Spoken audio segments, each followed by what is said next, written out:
go down chromatic.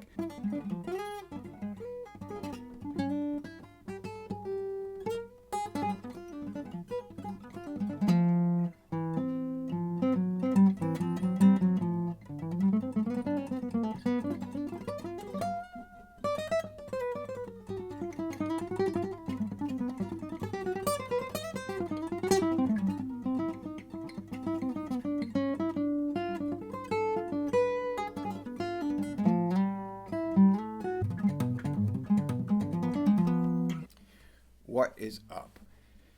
Another part to the saga of Shawn Lane in a C25. We should change key at some point. But anyway, this one's very straightforward and simple, and I've covered this before, but it can also be used in a Shawn Lane capacity, and it's the diminished seventh arpeggio.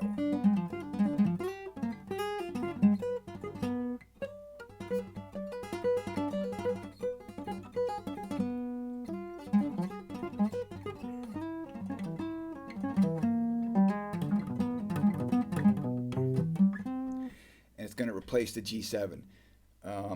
So there's a number of things to go over. First, let's just go over the positions of a diminished, what a diminished seventh triad is in relation to G7. So what it's going to be is, here's the shapes. First is the four shapes, starting from the top string. And every 3 frets, it's the same. Okay, so it's going to be a first string shape, and I'm still using that 1 2 3 4 1 2 3 4 pattern. But you could also use just 3 notes.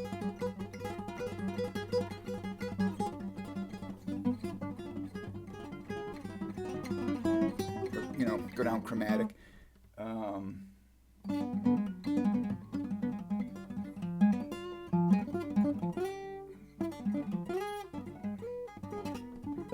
And of course, you can move it every 3 frets. So from the top string, we'll have that, as example 1.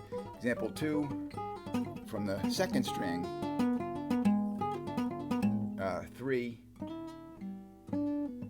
from the third string, and then the fourth string, example 4.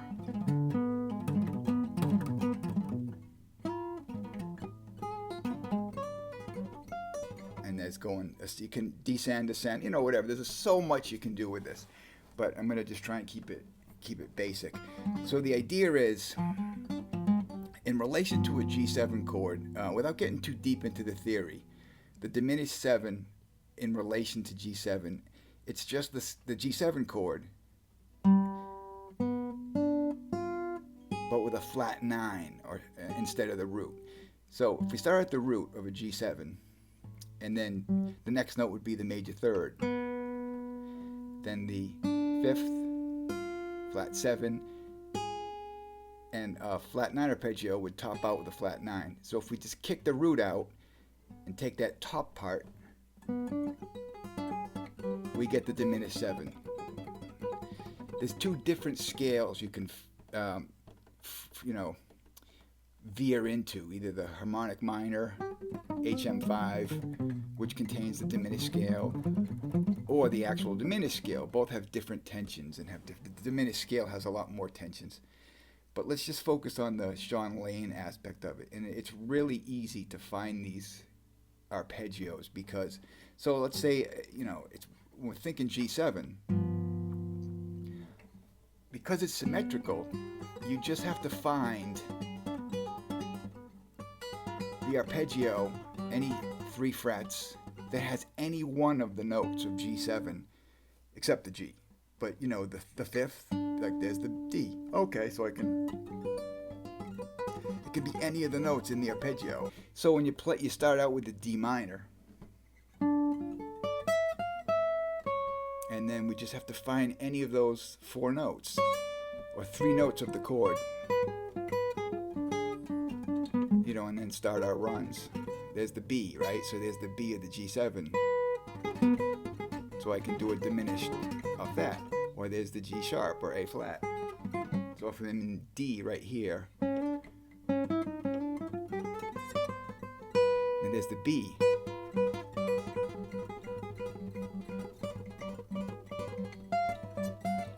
resolve to something in C. So D minor, I went down to the B, and there's the diminished, or, and then resolve to C.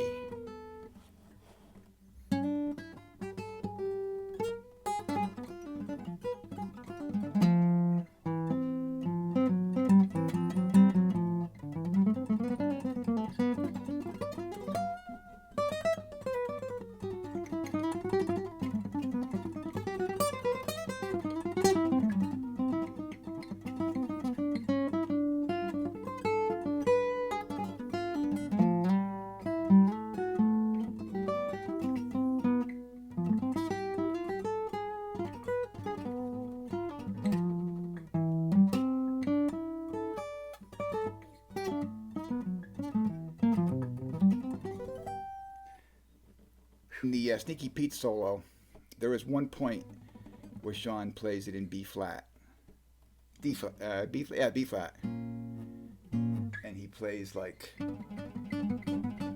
off of the D, thinking of a D flat 7.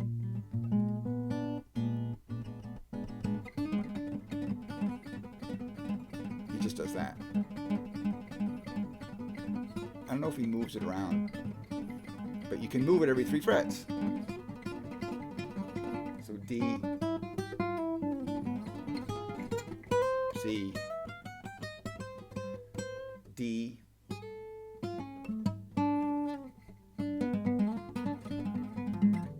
C. And of course it also works on a dominant chord if you're just in a vamp, or even if you're on a D minor vamp. It doesn't even have to be a swing. It could just be any kind of a funk. You can still play that G7, because it gives you, over the D minor, it gives you the flat 3, root, 6, and the tritone, which kind of gives it a darker sound.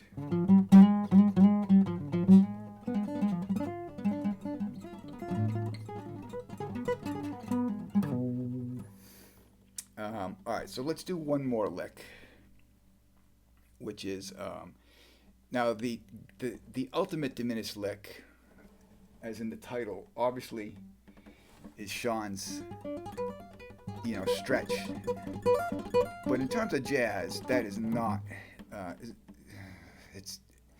It's very hard to in the midst of changes rolling by to pull this out. This is a lot easier.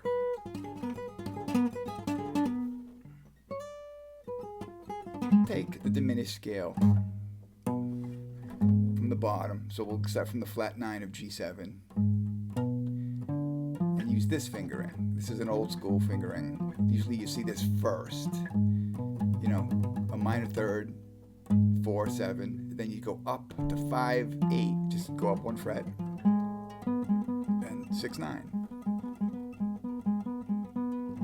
Go up the arpeggio on the 4th string, so we got. Now what's going on here is, this is kind of the ultimate diminished lick. I can say that because it's an Art Tatum lick, who is, probably the master. So what Art would do with the diminished scale, it's very symmetrical. So he's starting with the D and playing the tritone. So the way it's playing it, the Shawn technique is to pick or hammer from nowhere. Now let's pick. Then hammer from nowhere on the tritone. Then hammer on to the B7. Hammer from nowhere to the F. Okay, so we got. 1, 2, 3, 4. Now the counter to that's the call, the response to the lick, or the part 2 to the lick, because it's not just that. We could go up the scale just like that, but we have a response.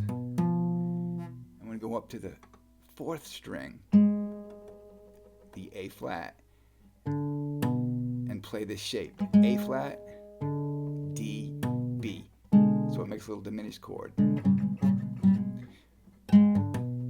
So we're going to go.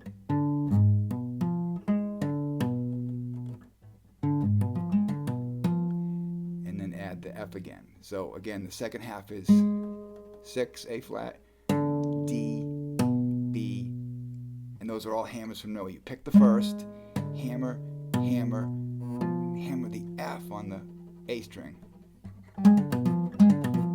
So we get this.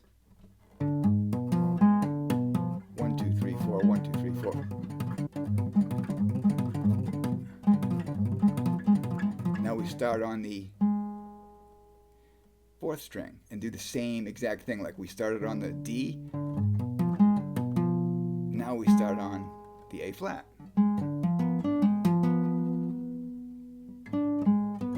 And then we you can't really do the shape on the top, so we can just go into the arpeggio.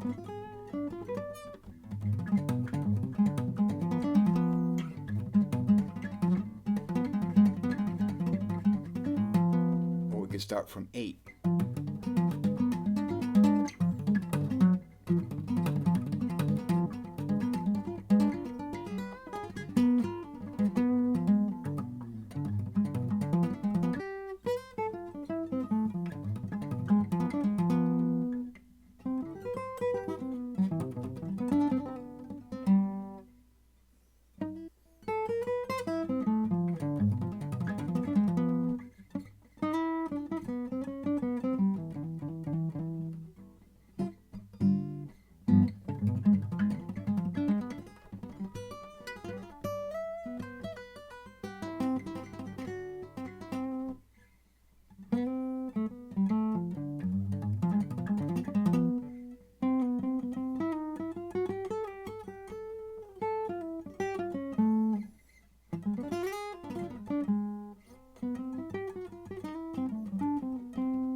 So the Art Tatum lick, a little harder to fit into changes. It's kind of, it's an interesting lick to, it would be great over a vamp, a D7 vamp.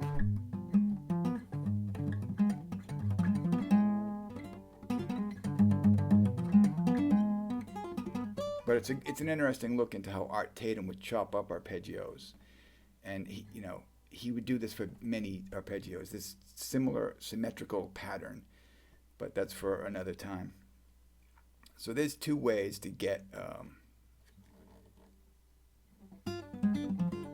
Shawn Lane patterns, or hammer from nowhere at least.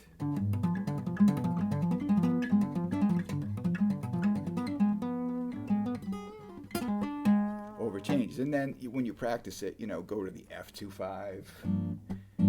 Now the F25 has a C7, so now you'll be looking for notes in the C7, G, flat 9, E, and then when you go to B flat, C minor, to F7, for the F7 you'll be looking for, there it is right there, or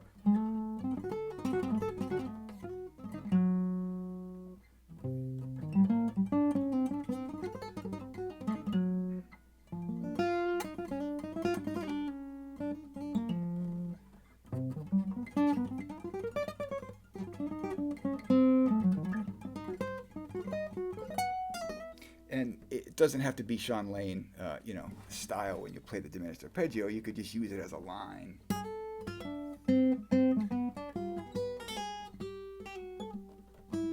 That type of thing.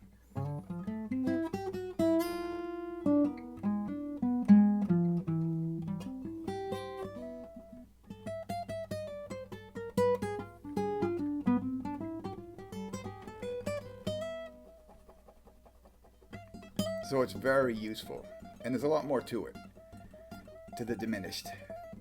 There's 2 different scales around it that you can use. There's another diminished arpeggio. In the diminished scale is actually 2 of those diminished 7th arpeggios. So over G7, and this is not for this video really, but the full diminished scale is the diminished 7 arpeggio off of those notes I showed, plus 1 step down. So that's why you can play the and go 1 step down. And that all works over G7 diminished. Go up, D and C flat, G flat and G, F and E, D and C sharp. But at that point, see, now it's starting to sound a little too. It's not, when you play the full diminished scale. I think the diminished 7th arpeggio sounds nice, like this. But when you play the full scale, you don't really want to play 2 diminished arpeggios. That's when you combine them.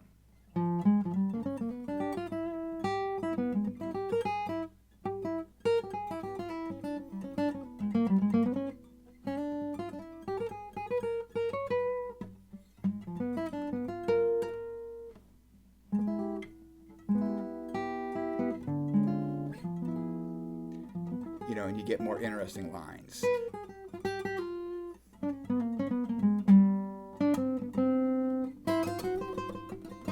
And then resolve to C.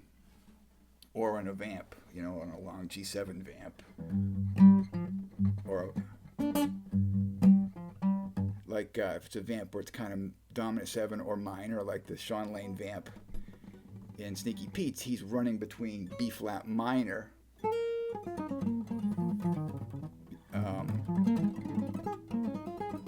and B flat 7, getting the major 7 in there. It kind of uses both tonalities because it's chameleon. So you can kind of use different tonalities, and I'm not even going to pretend to play any chameleon. So that's just a quick one on more Shawn Lane but on dominant 7, and you can use it on the 5 chord as well. But I think it sounds really nice. So also a more advanced thing, there's the D minor 7, right? Now we go to the diminished D minor, diminished, and then there's some kind of C.